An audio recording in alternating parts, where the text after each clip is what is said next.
నమస్తే, welcome to Suman TV.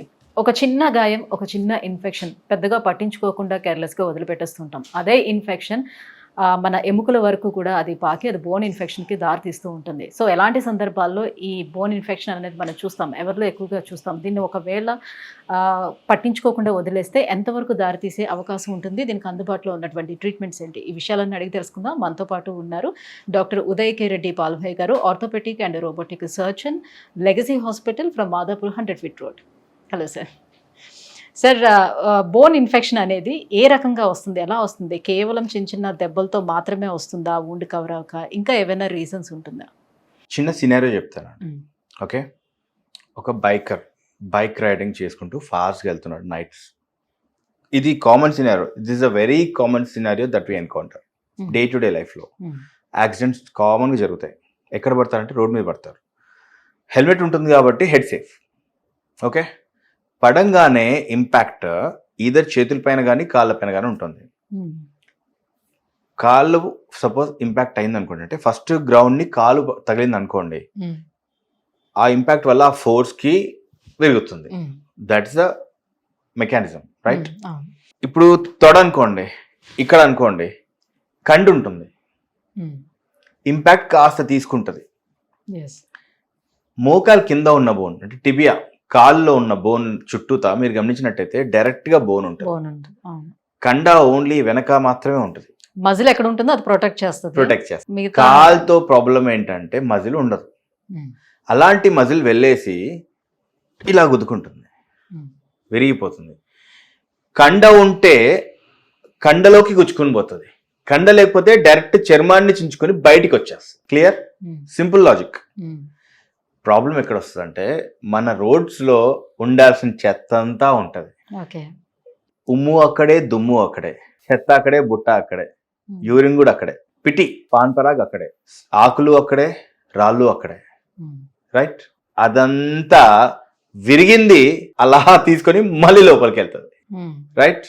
Bone మొత్తం first లోపలికి వెళ్తుంది. ఈ ఫోకస్ అంతా లోపలికి వెళ్తుంది, బోన్ లోపలికి వెళ్ళిన తర్వాత మనం తీసుకునే ట్రీట్మెంట్, మిస్ అయిన ట్రీట్మెంట్, మన ఇమ్యూనిటీ, మనం తీసుకున్న ఇంజెక్షన్స్ ఎంత బాగా కడిగారు, ఎటువంటి ఆపరేషన్ చేశారు, వెంటనే చేశారా, తర్వాత చేశారా, ఫస్ట్ బయట నుండి రాడ్లు వేసారా, డైరెక్ట్ లోపల ప్లేట్ వేసేసారా, ఎన్ని ముక్కలు అయింది, బ్లడ్ సప్లై కంప్లీట్గా పోయిందా, కొంచెం మెయింటైన్ అయిందా, ఇవన్నిటిని బట్టి ఇన్ఫెక్షన్ వస్తుందా లేదా, ఎంత సివియర్గా వస్తుంది అనేది డిసైడ్ అవుతుంది. సో మొత్తానికి సర్జరీ తర్వాత ఇన్ఫెక్షన్ అనేది ఎక్కువగా కనిపిస్తుందా అని చాలా మంది చెప్తుండడంలో అర్థం ఇదే ఉంటుందా?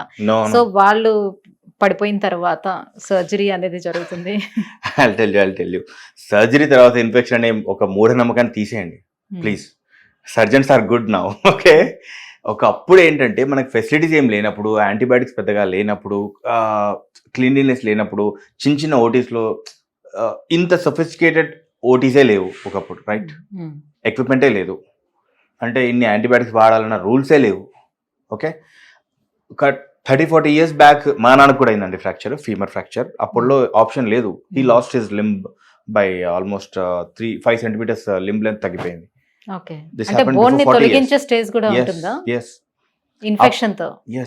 అదే కేసు ఇప్పుడు నాకు ఇచ్చుంటే నేను హ్యాపీ నడిపించుండేవాడిని. మన దగ్గర టెక్నిక్స్ లేవు అప్పుడు. దాట్స్ వాట్ నేను చెప్పేది. ఇప్పుడు చాలా క్లియర్ అవుట్కమ్ ఉందండి. అప్పుడు ఏంటంటే కొంచెం అన్హైజీనిక్ ప్రాక్టీసెస్ కూడా నడిచిపోయినాయి లాంగ్ బ్యాక్. మనకంత అడ్వాన్స్మెంట్స్ లేవు. ఈ రోజుల్లో సర్జరీ వల్ల ఇన్ఫెక్ట్ అవ్వడం అనేది రేరెస్ట్ ఆఫ్ ద రేరెస్ట్ అండి. Not even 1 in 100. Maybe I can call it 1 in 500 also, అంతే. ఇంజురీ టైంలో జరిగిన ఇంపాక్టే మేజర్ కాజింగ్ ఫ్యాక్టర్ ఉంటుంది. ఆ దుమ్ము అదే. ఇప్పుడు సపోజ్ మీకు రాలే అండి, రోడ్ మీద రాయి ఉంది, లోపలికి వెళ్ళిపోయింది, మనం కడుగుతాం, చాలా కడుగుతాం, 3 liters 5 liters సెలైన్తో వాష్ చేస్తాం, బెటడిన్, సెలైన్, పెరాక్సైడ్తో వాష్ చేస్తాం. అయినా కూడా ఏదో చోట ఒక మైక్రో ఆర్గానిజం ఉండిపోయే ఛాన్స్ ఉంటుంది. ఒక్క మైక్రో ఆర్గానిజం ఉంది అంటే అది ఊరికే ఉండదండి, మల్టిప్లై అవుతూనే ఉంటుంది, ఇన్ఫెక్ట్ చేస్తూనే ఉంటుంది, పస్ క్రియేట్ చేస్తూనే ఉంటుంది.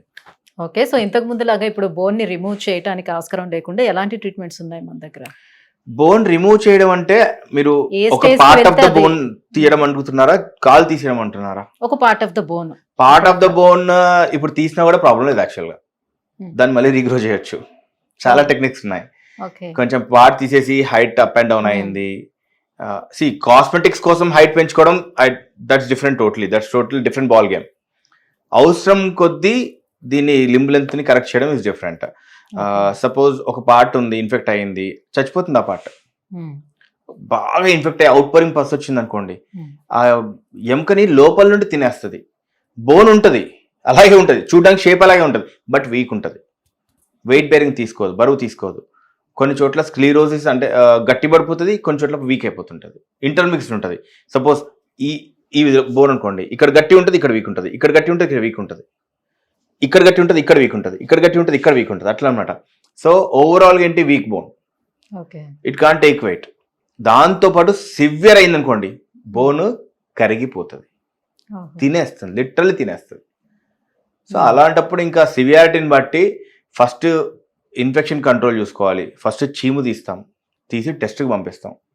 అసలు ఏ ఆర్గానిజం ఉంది ఇక్కడ, ఏ ఆర్గానిజం ఉంది, ఏ యాంటీబయాటిక్ పనిచేస్తుంది, ఏ యాంటీబయాటిక్ ఎంత క్వాంటిటీలో ఉంటే పనిచేస్తుంది, అది కూడా ఉంటుంది. మళ్ళీ ఊరికే ర్యాండమ్ ఒక యాంటీబయాటిక్ దీని మీద పనిచేస్తుంది కదా ఇచ్చామా కాదు, ఈ యాంటీబయాటిక్ బాడీలో ఎంత ఉంటే ఈ యాంటీబయాటిక్ పనిచేస్తుంది, రైట్? దాన్ని బట్టి యాంటీబయాటిక్ స్టార్ట్ చేసుకుంటాం. అది స్టార్ట్ అయిన తర్వాత మొత్తం బోన్ తీసుకొని వాష్ చేసుకొని ఎంత బతికింది, ఎంత పోయింది, అవసరం ఎంతవరకు రీటైన్ చేయగలుగుతాం, రీటైన్ చేసేది ఉంచుకొని మిగతా టెక్నిక్స్ ఉంటాయి. సిమెంట్ పెట్టేసి ఫిల్ చేయడం, బోన్ గ్రాఫ్ట్ పెట్టి ఫిల్ చేయడం, అవసరమైతే బయట నుండి రాడ్స్ వేసి దాన్ని డిస్ట్రాక్షన్ చేసుకుంటూ కొత్త బోన్ క్రియేట్ చేయడం, ఇలాంటివి చేస్తాం. ఇట్లా చిటికేసినట్టు అయిపోదు, తొందర అయిపోవాలా అవ్వదు. ఎస్, ఒక ప్రాపర్ ఆస్టియోమైలైటిస్, అదే బోన్ ఇన్ఫెక్షన్ ఆస్టియోమైలైటిస్ అంటాం దాన్ని. ఒక ప్రాపర్ ఆస్టియోమైలైటిస్ ట్రీట్ అవ్వాలంటే అండి, ఆ పేషెంట్ ఖచ్చితంగా ఆ డాక్టర్ని 6 to 12 months వరకు చూస్తూనే ఉంటారు. అది ఒక 1 year వేసుకోవాలి. అంత లాంగ్ అయిపోతుందనే విషయం వాళ్ళకి తెలియదా? సో కొంచెం ముందుగానే కనిపెట్టడానికి సాధ్యం కాదా? అది అంత విజిలెంట్ గా మనం ఉంటే అంత ర్యాష్ గా డ్రైవే చేయం కదా. ఆ ర్యాష్ డ్రైవ్ చేస్తున్నామంటేనే we are not bothered about our health. అంత కేర్ తీసుకోము.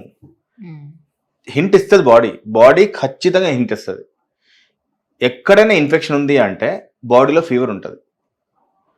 ఏదో చీము ఉంది అంటే ఇక్కడ చీము ఆడుతూ ఉంటుంది, చీముగా ఆడుతూ ఉంది అంటారు. మధ్యలో ఎప్పుడైనా జ్వరం వస్తుంది అంటే అప్పుడప్పుడు వస్తూనే ఉంటుంది సార్, డోలో వేసుకుంటే తగ్గిపోతుంది. ఫీవర్ కూడా వస్తూ ఉంటుంది, సిమ్టమ్. ఫీవర్ వస్తుంది, అక్కడంతా వేడిగా ఉంటుంది, ముట్టుకుంటే నొప్పి ఉంటుంది, చీము కారుతుంటుంది, ఆగిపోతుంటుంది, కారుతుంటుంది, ఆగిపోతుంటుంది. వాళ్ళు ఏమనుకుంటారు, చీము కారణం ఆగిపోయింది కదా, తగ్గిపోయింది. నో, ఆ రోజు అవుట్లెట్ సీల్ అయింది. చీము బయటికి రావడానికి ఇందాక చెప్పాను కదా, ఎముకని చీము తినేసి లోపల ఫామ్ అయిన పస్ ని బయటికి తోసేస్తుంటది. హోల్ అంటాం, క్లోయకా ఇస్ ఎ హోల్. సో ఆ పస్, ఆ రెడ్నెస్ అది గుర్తించేటప్పుడు ఇది సీరియస్ కండిషన్ అని అనుకోవాలి, అర్థం చేసుకోవాలి. పస్ తగ్గినంత మాత్రం అప్పుడు హీల్ అయిపోయినట్టు కాదు, లోపల బోన్ బాగాలేదని అర్థం, అక్కడ చచ్చిపోతుంది అని అర్థం. సపోజ్ ఇప్పుడు ఎవరైనా డయాబెటిక్ పేషెంట్ అనుకోండి, తనకి ఇలాంటిది ఏదైనా యాక్సిడెంట్ లాంటిది జరిగేటప్పుడు అప్పుడు ఎంత రిస్క్ వాళ్ళకి ఎక్కువగా ఉంటుంది? డయాబెటిక్స్ మామూలుగానే రిస్క్ లో ఉంటారు. ఎందుకంటే డయాబెటిక్స్ లో 5 పతీస్ ఉంటాయి. పాంచాలి పంచభర్తుగా అంటారు కదా, అలా దీనికి కూడా 5 పతీస్ ఉంటాయి, 5 పతులు. వాస్కులోపతి, రెటినోపతి, న్యూరోపతి, నెఫ్రోపతి అట్లా ఉంటాయి అన్నమాట. సో దాని ప్రకారంగా రక్త ప్రసరణ తగ్గిపోతుంది, కాళ్ళకి స్పర్శ తగ్గిపోతుంది. ఓకే, సో ఎప్పుడైతే సెన్సేషన్స్ ఉండవో దెబ్బ తగిలే ఛాన్సెస్ హై ఉంటాయి. మనకు తెలియదుగా, దెబ్బ తగిలినట్టు తెలియదు, తెలీదు, నొప్పి తెలీదు, ఏదైనా గుద్దుకున్నా కూడా మనకు అర్థం కాదు. అది స్కిన్ డ్యామేజ్ అవుతుంది, ఇమ్యూనిటీ తక్కువ ఉంటుంది, బ్లడ్ సప్లై తక్కువ ఉంటుంది, బ్యాక్టీరియా ఈజీగా అటాక్ అవుతుంది. ఈ డయాబెటిక్ అనేది సెకండ్ కామన్ కండిషన్ ఫర్ ఆస్టియోమైలైటిస్. ఆ ఇన్ఫెక్షన్ అక్కడ వేళ్ళ నుంచి ఎంటర్ అయ్యి, వేళ్ళ మధ్యలో గ్యాప్ లో నుండి, వేళ్ళ నుండి కాళ్ళలో ఎంటర్ అయ్యి యాంకిల్ జాయింట్ లో మొత్తం ఎఫెక్ట్ చేసేస్తుంది. ఈ కాలి వేళ్ళు అన్ని ఎఫెక్ట్ చేస్తుంటది. That's also common. సో ఇప్పుడు యాక్సిడెంట్ అయ్యే వాళ్ళలోని ఈ ఆస్టియోమైలైటిస్ అనేది మీరు ఎక్కువగా చూస్తూ ఉంటారా?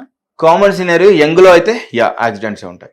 సో యాక్సిడెంట్ కాకుండా అదర్ థింగ్స్ ఇంకేమైనా ఉంటాయా చూడడానికి? షుగర్, డయాబెటిస్ కామన్ గా కనిపించేది ఆస్టియోమైలైటిస్. వీళ్ళనే కాదు, జనరలైజ్డ్ బాడీ ఇమ్యూనిటీ పడిపోయినప్పుడు కూడా వితౌట్ ఇది కూడా బ్లడ్ బార్న్ ఇన్ఫెక్షన్స్ కూడా ఉంటాయి.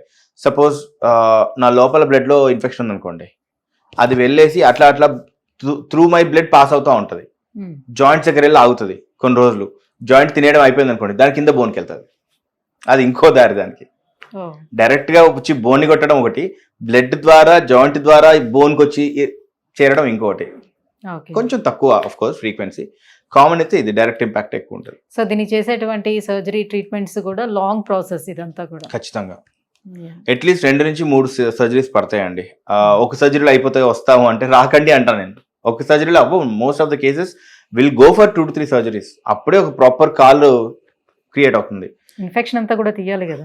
ఇన్ఫెక్షన్ తీయాలి, బోన్ క్వాలిటీ పెంచాలి, అవసరం ఉన్న చోట బోన్ గ్రో చేయాలి, అవసరం లేని చోట బోన్ చనిపోయింది తీసేయాలి, కొత్తగా అతికించాలి. Doesn't happen overnight. Almost easily 2 to 3 procedures పడతాయి and over period of 4 to 8 months or 10 months పడతా ఉంటుంది. It takes time. మరి ఈ ప్రాసెస్ అంతా అయిపోయిన తర్వాత కూడా, ఈ సర్జరీ ప్రాసెస్ అంతా అయిపోయిన తర్వాత కూడా వాళ్ళు ఇంకా హెల్దీ లైఫ్ లీడ్ చేయగలుగుతారా? ఫర్దర్ గా మళ్ళీ ఏమైనా కాంప్లికేషన్స్ ఉంటాయి? ఎప్పుడు కేర్ గానే ఉండాల్సి ఉంటుందా? 90 to 95% of the times they will be comfortable, they will be happy.